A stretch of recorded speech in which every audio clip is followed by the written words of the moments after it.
Man, they don't make bins like they used to.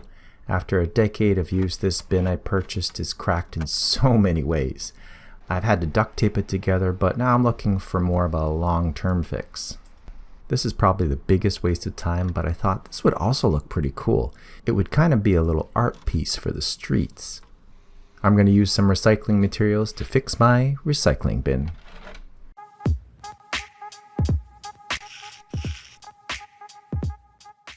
Something like a good epoxy would probably do just as well, but my idea for this I think will look really awesome. At first I was thinking of some sort of plastic that I throw out into the recycling bin, but they're often too flimsy and the thicker plastics are a little too hard to work with. Any metal cans would obviously be more durable, but again harder to work with and would rust. So aluminum cans are much easier to work with. They'll bend and hold shape, and it could look really cool with all the different colors of cans that I can find. The only problem with aluminum is it is pretty thin, so it's not as durable. First, all I do is use a utility knife to cut off the tops. You just stab it and kind of work it around. Now, I don't use any gloves, but it probably would be a great idea when you're working with sharp edges and knives. Now this is optional, but I love working with my tin snips because they give you an edge that isn't that sharp, and with the different left and right cutting blades, it allows me to work the aluminum a little easier. So I just take the middle portion of the can, and I got a bunch of them. Now the rivets that I use are aluminum, as they will be more corrosion resistant. They're about 1/8 of an inch in diameter, and they'll have about 1/4 inch of grab, which should be enough for the bin. You get a pack of 100, and I figured I'd probably use most of them, and in the end I used all of them.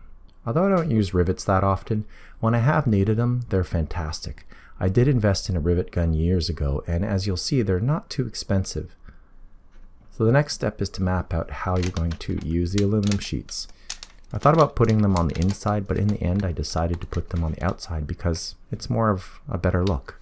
The aluminum isn't that thick, so durability might be an issue, but form wins over function in this case. Once I know where I'm going to put the sheets, I tape them into place and then drill the 1/8 inch holes. I wasn't sure how close to space them, but in the end I just made it up. So this is how you put in a rivet. You stick it in this way, and I wanted the smooth end to be on the outside, obviously. You put the rivet gun on top and squeeze the trigger. Really, the rivet gun just holds onto the post and pulls in the aluminum material on the other side, compressing it, and eventually the post will break off. It provides a very strong bond with very little hassle.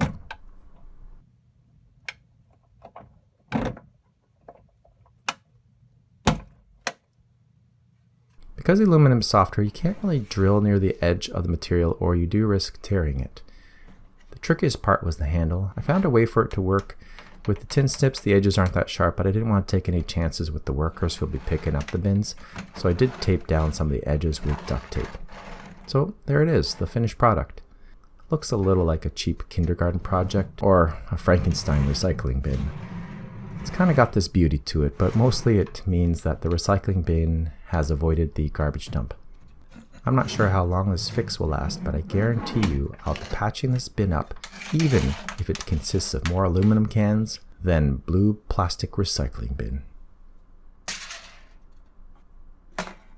Thanks for watching, and I hope to see you in the next Ladybug adventure.